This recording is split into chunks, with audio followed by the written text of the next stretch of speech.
তোমার সঙ্গে কাটানো সময়টা হয়তো ক্যালেন্ডারের পাতায় খুব বেশি জায়গা নেয়নি।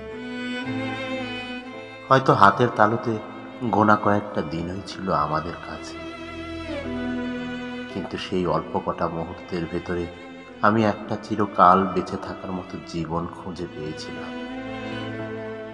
তুমি চলে গেছো, কিন্তু রেখে গেছো এমন কিছু অনুভূতির স্পর্শ যেগুলো আজও প্রতিটি নিঃশ্বাসে জেগে ওঠে। তোমার বলা প্রতিটি কথা, তোমার ছুঁয়ে যাওয়া প্রতিটি সময়, সব যেন এক একটা গল্প যেগুলোর মাঝে আমি আজও হারিয়ে যাই। এই সংক্ষিপ্ত সময়টুকুর মাঝে তুমি আমার ভিতরে এতটা জায়গা করে নিয়েছো যে আমি চাইলেই শুধু সেই দিনগুলোর স্মৃতি দিয়ে একটা উপন্যাস লিখে ফেলতে পারি। ভালোবাসার, বিয়োগের আর একতরফা অপেক্ষার উপন্যাস। একটা এমন উপন্যাস যেখানে তুমি থাকো কিন্তু ফিরে আসো না।